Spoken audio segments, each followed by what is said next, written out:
what's up mga gar? Welcome back again sa ating channel, Kuya Tens Fish Yard. And for today's video mga gar ay mag-update lang tayo dito sa ating fish yard. Kakatapos lang natin maglinis mga gar at medyo malinis na ulit yung mga isda natin, no? Sa weeklyhan natin na pag may maintenance. Ayun.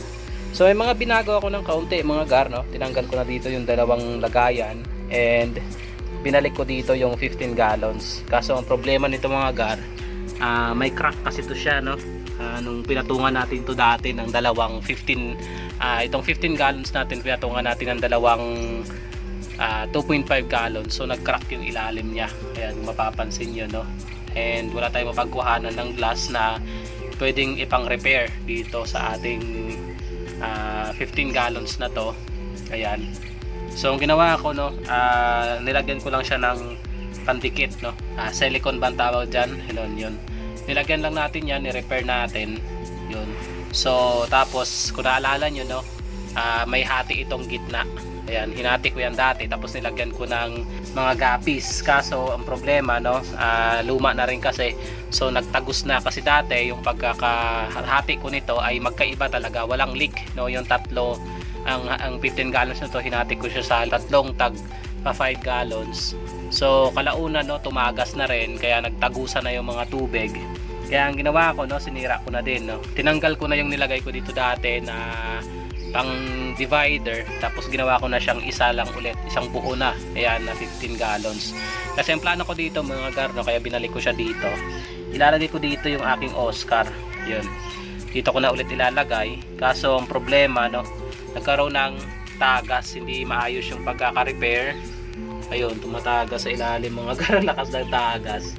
Ayun. So ayusin ko na lang to ulit, no. Iulitin ko na lang siya siguro by next week kasi hapon na, no. Alanganin na pagka ni-repair pa natin siya. Yun, by next week siguro mauubos na yung tubig na to. And plano kong ulitin na lang, no, kasi ang ginawa ko mga gar, no, hindi siya pulido, pinatungan ko lang yung dati na glue, silicone na nilagay. Tapos ayan, kanina kasi nung ginagawa ko to, hindi siya tumatagas. Ayun, siguro nagkaroon ng puwersa dahil recycle lang yung ginamit natin na styrofoam. Ayan, kung mapapansin yung mga gar, recycle lang yung ginamit ko, no.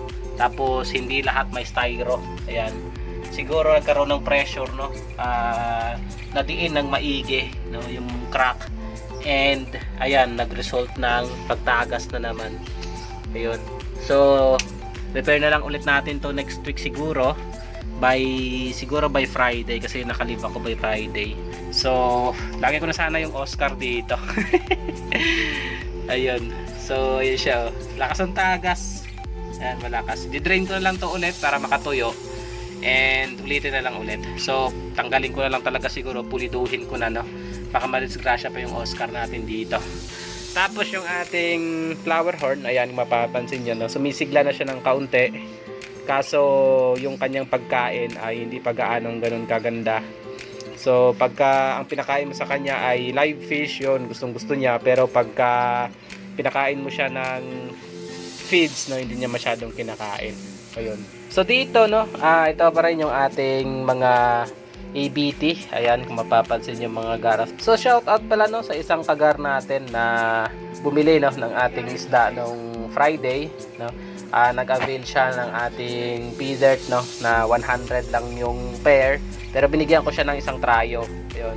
Tapos nag-avail din siya ng ating isang ABT, no, at binigyan natin siya ng medyo malaki na yung tiyan, kasi meron tayong ABT na female na naipartner natin sa mga male natin. Yun yung kinuha niya para gusto niya daw kasi yung bubuga na kaagad.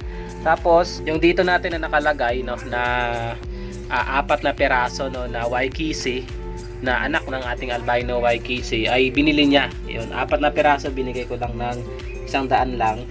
Ayan, kung mapapansin nyo, wala nang laman to. Ayan, wala rin tong mga laman. Eto, dito natin nilagay yung ating Santa Claus ribbon. Kaso ang problema talaga sa Santa Claus ribbon ay mabilis talaga magkasakit. Ayan, may sakit na naman yung isa. Yun, tapos ano na lang yan dyan sila, 5. Tapos may sakit na naman yung isa. Ayan, o. Ayun. Tapos yung isang ABT natin dito na hindi na natin nakuha. Yan, mga fry. Tapos yung parent nila ay yung kanyang female andyan pa, pero namatay na yung male nito.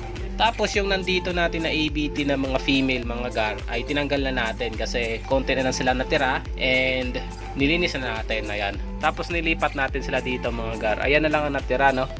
Hindi natin napapansin na unti-unti na pala silang nauubos. Pero may malaki tayong ABT mga gar na nakita. Ayan, no. Tapos malapad yung buntot. Maganda. Ayan, no. Yan. Tapos dito, no, kung sa mga solid natin na mga isda dito sa pinakamagaganda, ito yung napapansin ko talaga na nagagandaan ako dito ngayon sa aking fish yard, no. Ito. Ayan, mga albino waikisi na mga male natin. Ang gaganda mga gar. Ayan. Kaso di pa kasi ako nagbi-breed, no. Kasi may plano ako lumipat ng bahay and ayoko muna magpadami ng isda kaya pinapaubos ko muna. Ito sana ang gusto kong i-continue na line. Ganda, oh. Yun. Tapos may female yan na ilang piraso nandito. I think 3 piraso nandito sila sa ilalim. Ayan. So goods pa naman yan dyan sila. Ayan. Kaso medyo maliliit ng kaunti. Yun. Ito yung mga surviving natin ng mga albino waikisi. Yan sana ang gusto kong padamihin kaso hindi pa muna ako nagbi-breed sa ngayon. Tapos yung feeder coin natin dito dati, no, may isa nga tayong subscriber, no, na nag-aabang sana siya ng ating feeder coin. So nadisgrasya yung feeder coin natin at naubos. Kaya ang ginawa ko, nilinis ko na lang to at dito ko na nilipat yung ABT natin, no, na doon dati nakalagay doon sa 15 gallons na yon. So nilipat na natin dito. Ayan. Yun. Tapos ito mga Santa Claus natin na mga pinili na mga male. Ayan. Iniwalay natin. Tapos ito yung Santa Claus na ribbon jeans natin. Yun. Tapos yung mga kal ng ating ABT. Gaganda pa rin, no? Kahit kal, di ba? Tapos dito, no, mga fry pa rin to. Ayan, mga fry. Ito fry ng RDSS. Yun. Tapos ito ay fry ng ating MSSBT. That's fry ng ating full gold. Ayun. Tapos ito HBRRT. Ito ata yung short body na Toxcoy natin. Ayun. Kaso konti lang din naman ang Toxcoy. Ayun. Tapos yung mga male ng ating HBRRT. Tapos yung ating male na feeder na nakalagay din doon dati. Ayun. Dito sila. Tapos yung mga ABT natin. Ayan. Tapos yung mga female ng ating HBRRT. Ayun. Tapos yung dito mga male ng ating ABT.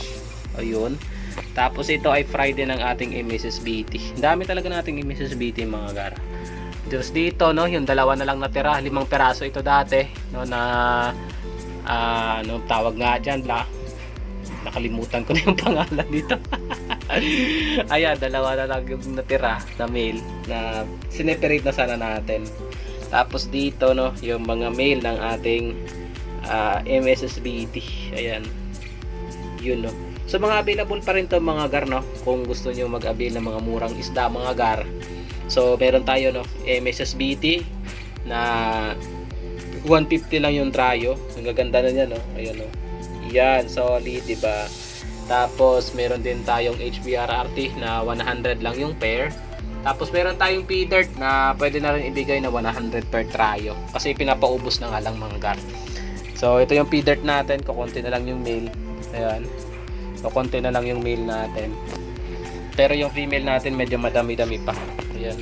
So bibigay ko na lang 'tong mga gar, 100 yung trayo. Ayan. Tapos meron tayong ABT. Ayan, 100 lang yung pair nitong ABT natin. Pipilian na lang ng medyo malalaki ng mga female kasi medyo may mga maliliit, may mga naiiwan. Ayun. Tapos dito, no, yung ating mga Santa Claus. Ayan. Tapos ito ay full gold, no. Full gold yan, mga fry. Tapos dito ay nakalimutan ko talaga kung ano to, kung feeder ba to o feeder koi. Ayun, kasi may nakita akong koi eh. Malamang feeder koi ito kasi nakalimutan ko yung lagay ko dito eh. Ayun, tapos ito ay yung mga waikisi natin na konti na lang din yung natira. Ayun. Tapos dito, no, ay yung ating MSSBT din ng mga fry. So nilipat ko na to dito mga garno, yung mga project natin, no, yung project natin dati na wala namang nag-succeed itong gold na yan. Tapos ta dito, no, dito na rin ito yung lagay.